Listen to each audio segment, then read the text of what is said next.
It's the economy. As Mozambique votes, parties zero in on voters' wallets.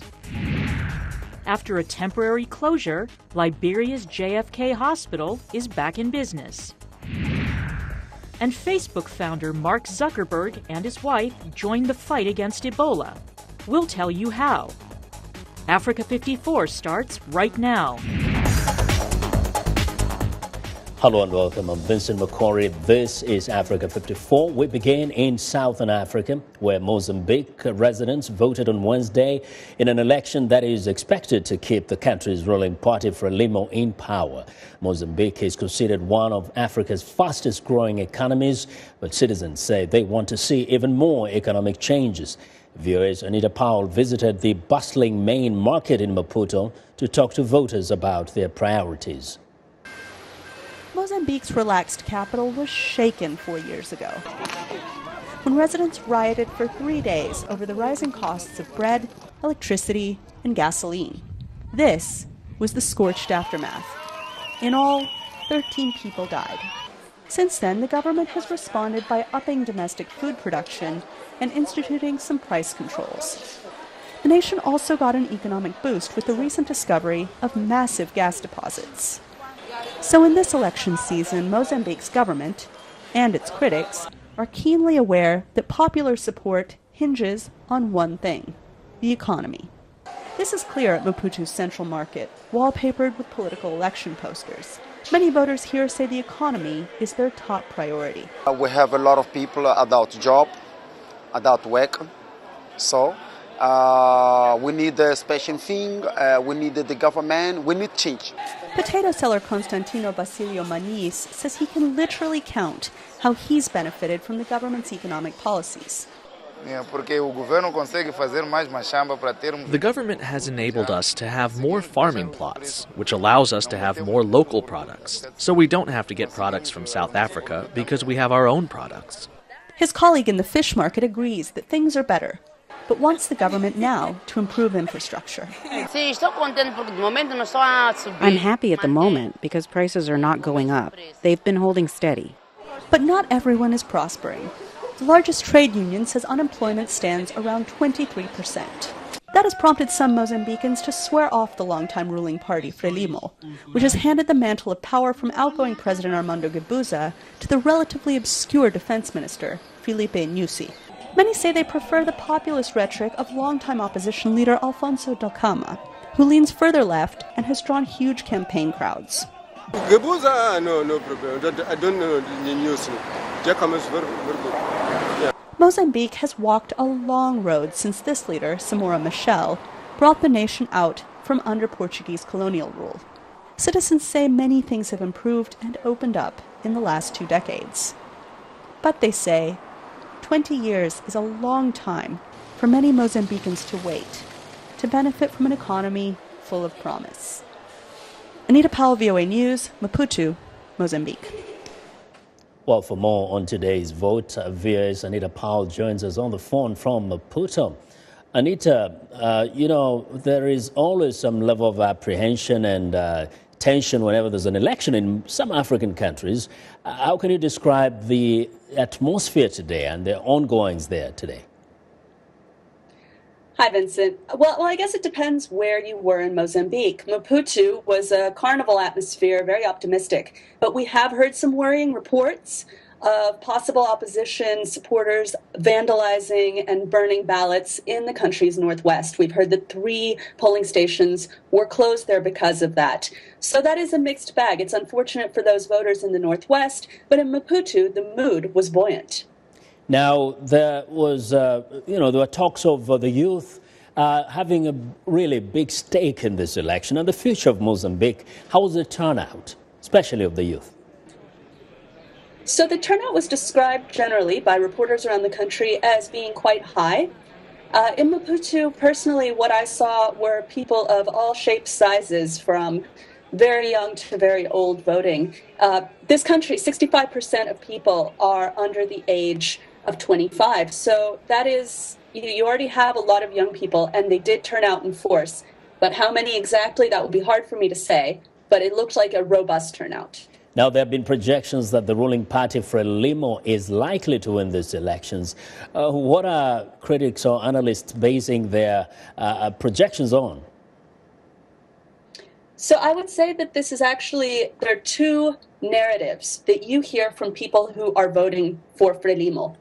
There's a narrative that Frelimo itself is trying to sell, which is, we're the party that liberated you from colonialism in 1975. There's no more war. The economy is better. That's one narrative, and there are voters who subscribe to that. There's a more cynical narrative among Frelimo voters, which is there's no viable opposition. That's what they say about Renamo, which they say too often resorts to violence, hasn't set up a viable plan, and so they're voting with Frelimo because they believe it's their best bet. Now, we didn't mention the other parties. Who else is of significance among the other opposition candidates? So there's a really interesting new party called the Mozambique Democratic Movement. It's led by a former Renamo leader, who is the mayor of the second largest city. His name is Davis Simango.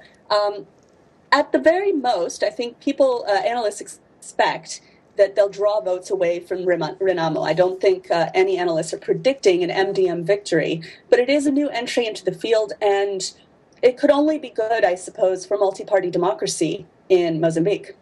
So when are we likely to know who is the next president of Mozambique? We might know as soon as Saturday. It's really too soon to tell. Maybe the results will be very, very close and there will be a runoff. But we should know something, at least about what the power positioning is and who came in what place by about Saturday. And very briefly, of course, this election also is for members of parliament and other representatives of the people, right? Right, it is. And that is also an interesting angle because we may see possibly Frelimo lose a little bit of ground in some areas. But we'll just see how that shakes out when we get the results. Well, Anita, thank you very much. That's viewers, Anita Powell reporting live from Maputo, Mozambique. Now, to the Ebola crisis, fear of Ebola spreading in the U.S. is growing after a second healthcare worker in Dallas, Texas, has tested positive for the virus. The unidentified caregiver at Texas Presbyterian Hospital contracted the virus while treating Thomas Eric Duncan. Meanwhile, Liberia's largest and one of its oldest medical facilities is back on its feet, with the maternity ward being the first section to reopen. Bino Mushla reports from Monrovia. JFK is Liberia's main hospital. This morning it's brimming with pregnant women, unthinkable not too long ago. Back in July, the hospital had to close temporarily following the deaths of two leading doctors and a pregnant woman. And she had Ebola, and you can see all the symptoms, red eye, diarrhea, bloody diarrhea, vomited and everything, and she collapsed right here in the maternity area, which is this building. And she was not removed. The body remained here for at least over 48 hours, and that created panic. Chief Medical Officer Dr. Billy C. Johnson was one of the few who stayed to care for JFK's patients. Many health workers refused to work for fear of Ebola. Among the first who came back were JFK's midwives, including Fatmata F. Kane. Our pregnant mothers were dying on the streets. Some of them were giving birth to different areas. So we thought it wise that we should come back and serve our people. The midwives motivated other health workers to return, despite the risks from Ebola. The medical staff has to adhere to strict precautions and follows a syndromic management protocol to treat sick patients, meaning without touching them. Health workers ask patients about symptoms and diagnose them accordingly. But it is not all sickness, says midwife Kane. Sometimes you see women in labor crying whole day. After when the woman gives birth, when you take the baby and show it to the woman will have a smile. We always bring smile to people. In the first 3 weeks after opening its doors, the maternity ward delivered 93 babies, bringing life in a time filled with death. Benno Müchler for VOA News, Monrovia. Well, in East Africa, tens of thousands of South Sudanese who fled to a UN base to escape violence in Unity State are now facing another enemy, rising flood waters. Viewers, East Africa correspondent Gabe Joslow has this exclusive report from the Bentiu protection site, where aid workers are scrambling to help a population with nowhere else to turn. Life for displaced people at the Bentiu protection site is a daily battle against the rising waters.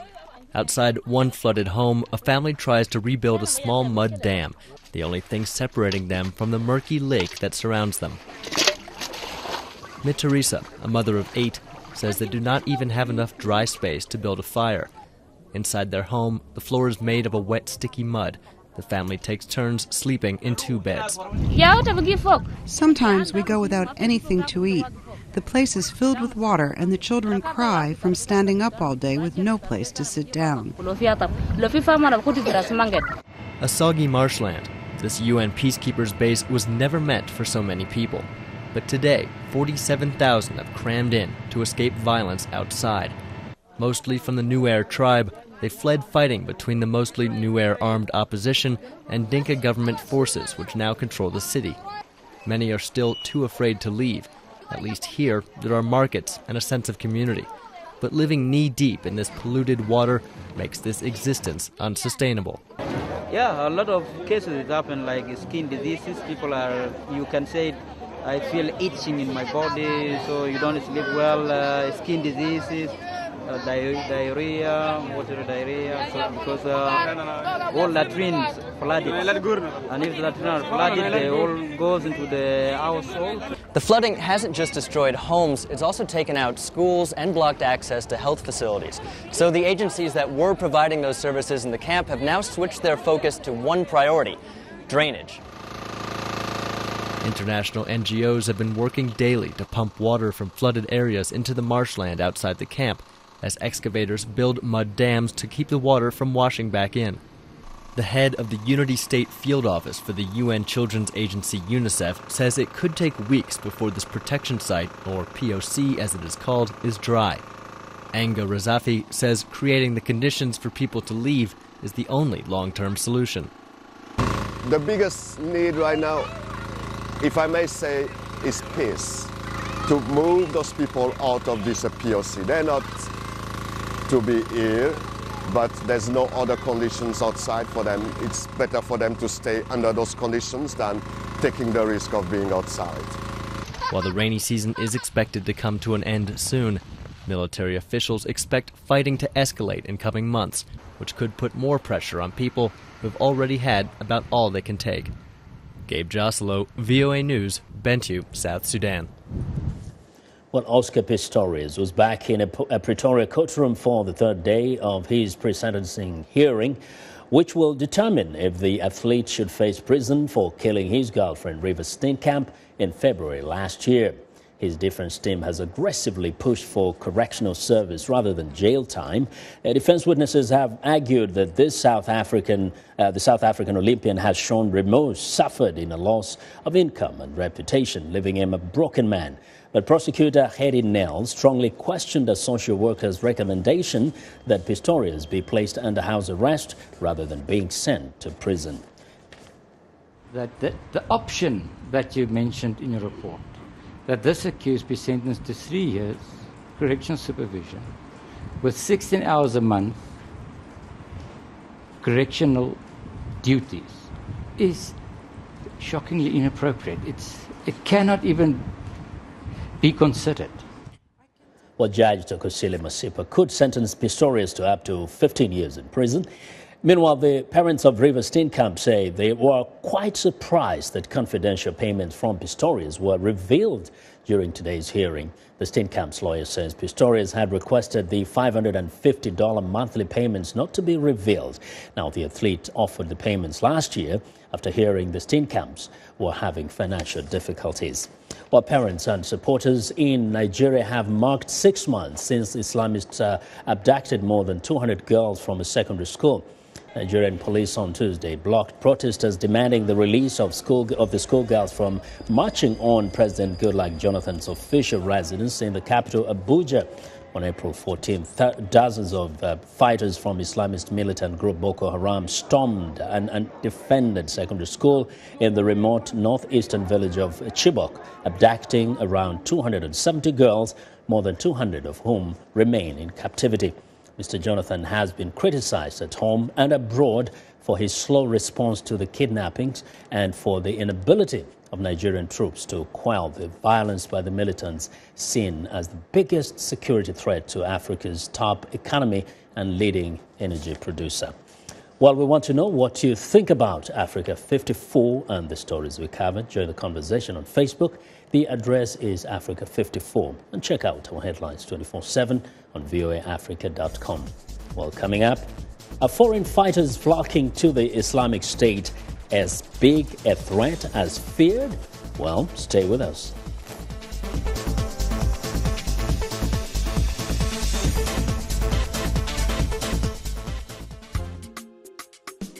I think that Straight Talk Africa is important to the viewers precisely because they see it like a mirror. They see themselves in the discussions that are carried out on Straight Talk Africa. Tune in to Straight Talk Africa each week on TV, radio, and internet. Join in the discussion of the issues affecting you.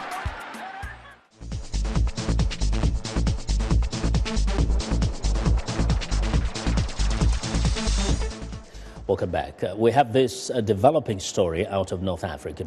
Now, two Egyptian government officials are quoted as saying Egyptian warplanes today began bombing positions of Islamist militias in Libya's second largest city, Benghazi. The officials told the Associated Press that Egypt's air attacks are in support of Libyan military forces who began an assault on Islamist camps earlier today. A Libyan lawmaker confirmed the air assault but said the planes are being flown by Libyan pilots. In Iraq, Shia militias are carrying out abductions, torture and executions against the Sunni civilian population. A report from Amnesty International says the attacks are thought to be carried out in revenge for the brutal actions of Sunni Islamic State fighters in northern and central Iraq. This has raised fears of a new wave of sectarian violence in the country. Henry Ridgewell has our report. Shia militiamen from the Mahdi army battling Islamic State fighters last month close to the city of Tikrit. Shia militias have taken a leading role in pushing back the Sunni Islamic State, or ISIS, offensive alongside Kurdish forces and the Iraq army. But the Amnesty report accuses the militias of carrying out abductions, torture and executions against the Sunni civilian population in parts of Iraq. Donatella Rivera is Amnesty International's senior crisis response advisor. Targeting Sunni men seemingly in revenge, reprisal for the crimes that are being committed by Islamic States, basically treating all Sunnis as somehow supporters of ISIS. Amnesty says Shia militias have killed dozens of Sunni civilians in the cities of Baghdad, Samarra and Kirkuk. Hundreds of victims were reportedly found handcuffed and shot in the back of the head in execution-style killings. The militias have become more powerful since the ISIS advance in June, says Rivera. The authorities have done absolutely nothing, quite the opposite, faced with a situation whereby the army simply fled and abandoned the entire north of the countries.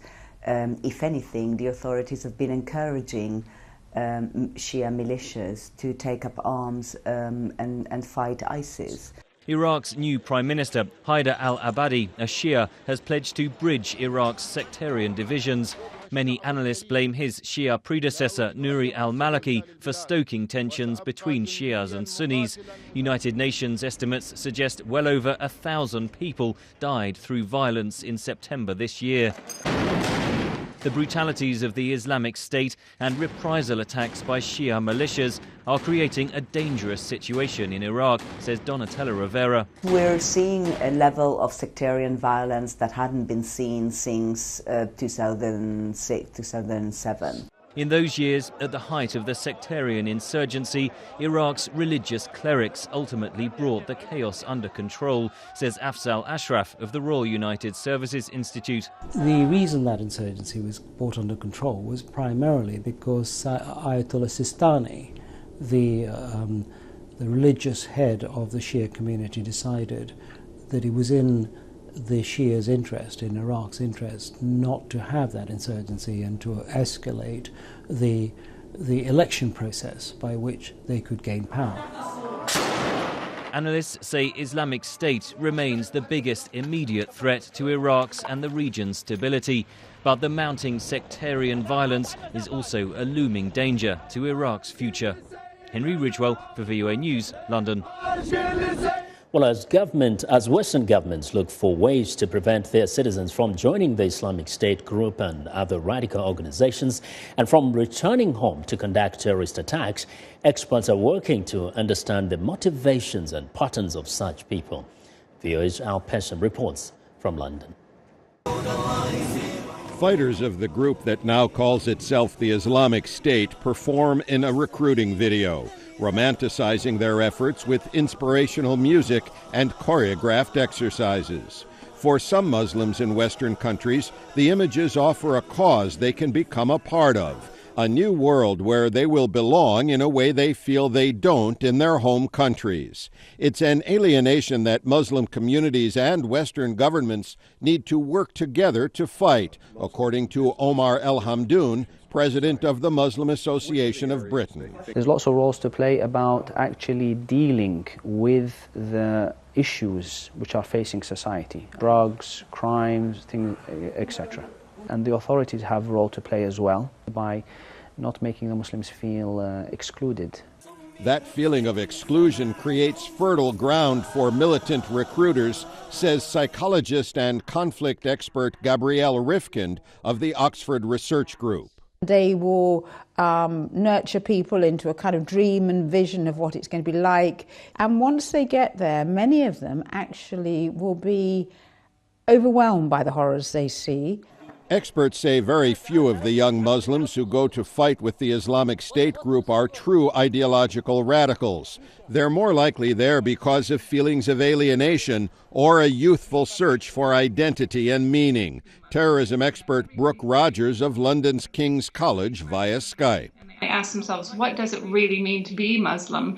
And therefore they go to seek answers. There are plenty of groups who are very happy to give them those answers, and we need to be more proactive in providing those answers ourselves. But that's a long-term strategy. I shall put the draft resolution to the vote now. Western leaders are concerned about the short-term risk, as thousands of militant fighters holding American or European passports could return to the West to carry out terrorist attacks. Even only a few could inflict serious damage.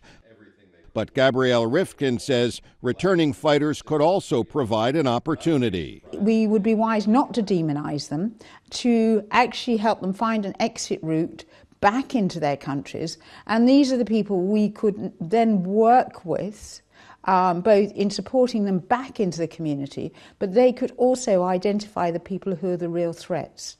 Indeed, experts say the extreme violence of Islamic State could hurt its recruiting effort. I think that we're at a pivotal point at the moment where if they carry on with the violence and the extreme acts that we're seeing on all of the televisions, all the newspapers, they're actually going to make themselves less attractive to many people who would have supported them in the first place.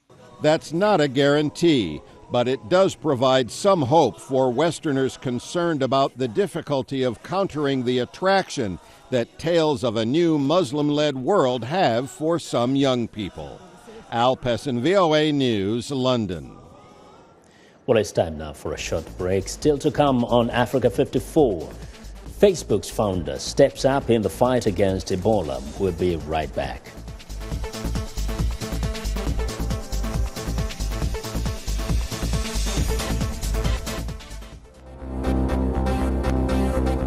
If you've just joined us, I'm Mariama Diallo, and here is a quick recap of today's headlines. In Egypt, 12 people are wounded in the capital city, Cairo, after a bomb that was planted at the entrance of a metro station near a courthouse exploded. In Mozambique, polls open today in a close election expected to keep the ruling Frelimo party in power. In the Central African Republic, UN humanitarian chief Claire Bourgeois condemns the use of children in violent clashes in the country. And finally, Algerian police officers stage a sit-in outside President Abdelaziz Bouteflika's office, demanding better working conditions. That's it for today. Thanks for watching. We'll see you next time.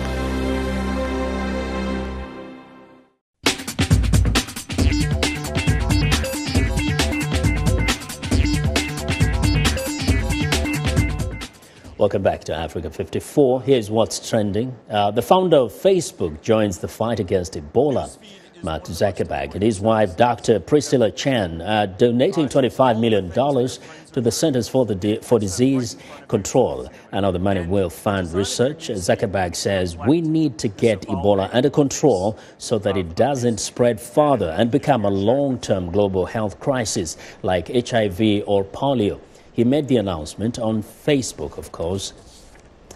Well, next, a new fashion craze is gaining traction in the Middle East.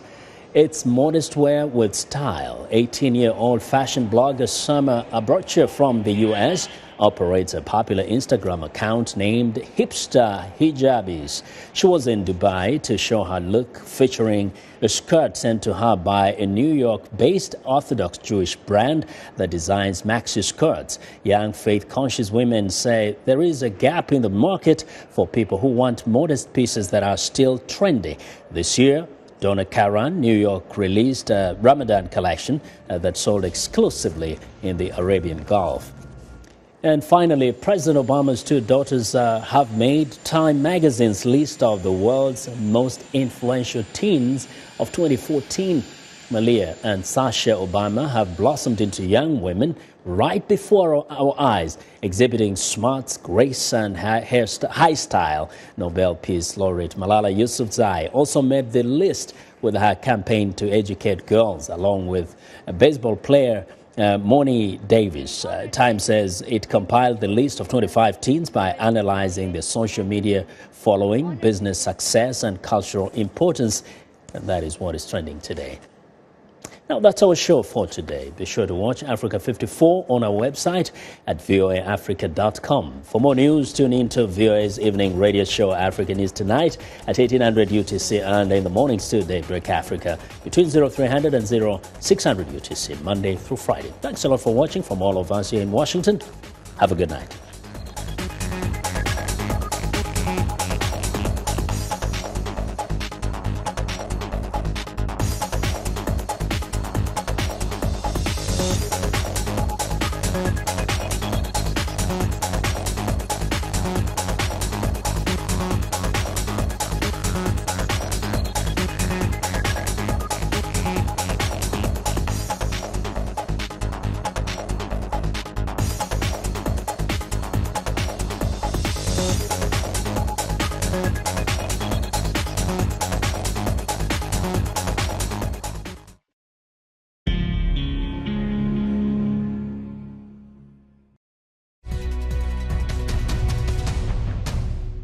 Welcome to the Voice of America's Newswords, where we explain words you hear in the news.